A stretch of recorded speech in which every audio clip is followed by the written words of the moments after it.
Yeah, we got 320s. Okay. And so we'll push the batteries. Okay, so wait just a second. Oh my gosh, that was one of my questions. Okay, Are we going to break for a little bit? just for a minute. No, you don't get to get up. I don't get to get up. Is that we're actually We've started again. So. okay? We have started again? Yep. Yeah, well, we can always edit this out. So we're about halfway through, and if there's All right. anything in particular that you want me to ask you, you let me know. I want to ask you that. Tell me about your multicultural family. Which came first? Your being brought into other cultures, or adding them to your family and then being expanded? It was first us moving into other cultures, and Okay. then it just seemed to happen. So it sounds, when you talk about it, it sounds like everything is organic. It just unfolded. You didn't make a conscious decision. No. Chuck Schlimpert steps off the plane, talks about Japan, and there you go. Yes. And then with Trinity, you have long been a member there, right? 50-some years. Oh my gosh. Okay. And the neighborhood is Latino, right? There are more than 2,000 Latino people living within 1 mile of that church in high-density apartment units. Yeah. And this has become like another vocation, another calling for you. Yes. Yeah. Well, say more about that. Well, in all of my previous positions, I had a call, a document, a sheet of paper that said, in the name of the triune God, and here are your responsibilities. But I feel just as called to do this now, calling from God, as I did any of those other positions, because the people are there, the need is there, and children just unbelievable numbers of children that need to learn that Jesus loves them, and the time is right now. It's got to be done. Okay, so your love of little kids, of elementary age kids, and yet you worked at a college. Did you feel any sense of conflict or dissonance there, or? I can't think that I did. Okay. So that sense of taking the love of Jesus, no matter how old you are, that is one of the foundational, inspirational tenays of your life. I don't know if I thought about it that way, but as you indicated, I'd say yes. Yeah, that's what I'm hearing. Yeah. Okay, and I have to ask, Coley neighborhood. I know enough about Portland to know that that is not one of the most sophisticated and lavish and expensive neighborhoods to live in. So you have done volunteer work in Coley neighborhood right here in Portland? Well, the work has been with those Latino people largely. Okay. So how do you integrate your faith in that? Is that scary? Is there risk involved? Do you have any sense of fear of, oh my gosh, I need to witness to these people, or is it just being yourself? With the Latino people, it's being there to help them. That makes all the difference. These people have a Roman Catholic background. Okay, so they have a sense of God. Oh, they do. They're very spiritual. And of religion. They're very spiritual people, very family-oriented people. But when they get to this country, the thought of finding some Anglo church to become a part of is not high on the priority list. Just survival from day to day is what's important to them. And if there's a church that reaches out to them, and we have a major food program. We distribute over 30 tons of food a year in the neighborhood. ESL classes, a community garden. For a while we had summer classes for the children, teach them English and so forth. And they see something like that, and it's important to them. And that's the church that'll get their loyalty.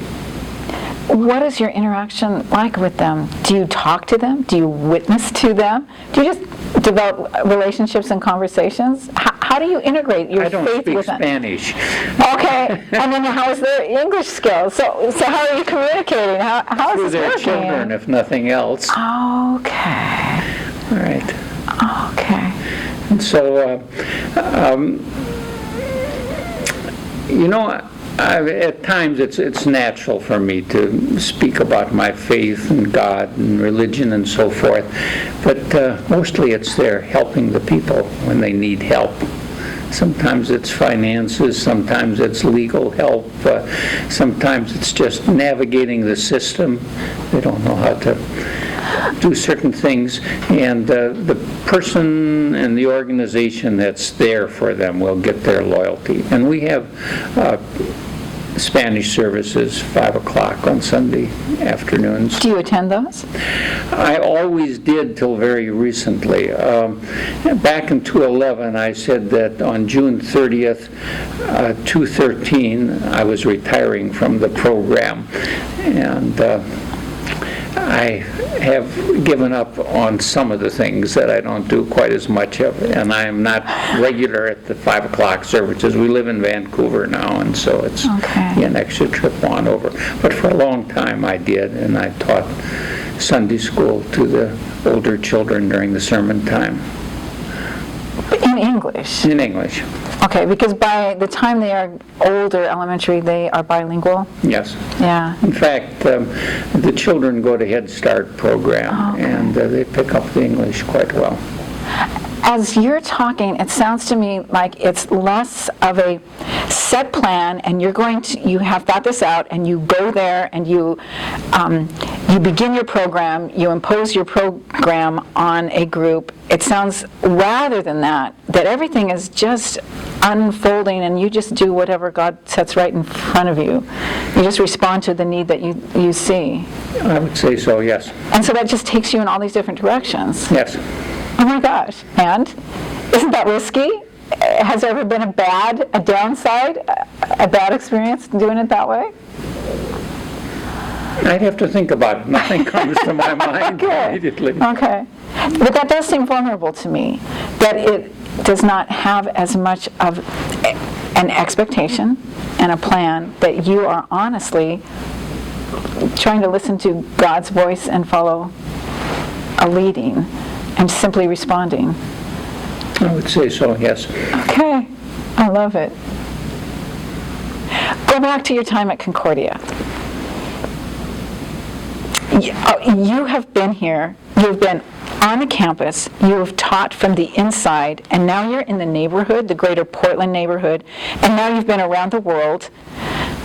What would you like to see continue into the future after all of us are gone, 20 years down the road? What great things of Concordia would you like to see carried into the next generation? Well, we've already spoken about the Christian parts of it. Okay. I would like for it to be a spiritual place. I'd like for it to be a serving place, which it is doing extremely well as ever in its history. I think it is doing that. I'd like for it to be academically a rigorous school, although that is not necessarily a top goal. I mean, sometimes schools just take the top students and are very rigorous with them, and I would rather the school take a broader range of students and help them move along. And so I guess those are some of the major things that come to my mind. Is there something that you would like to be remembered for? As we're talking, I just see Renaissance man.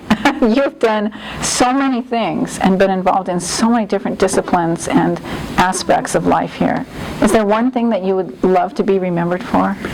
I guess I would like for a few people to think back about me and say that he was there when I needed him, and he went out of his way to help me when I needed some help.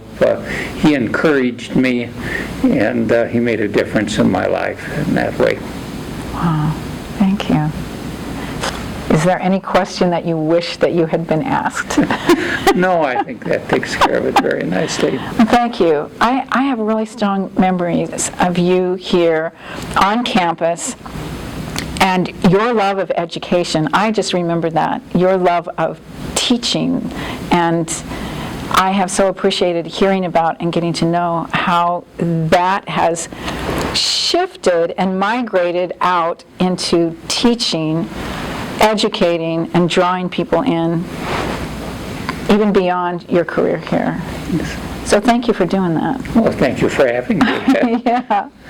Okay. I think we're done. Thank you. Okay.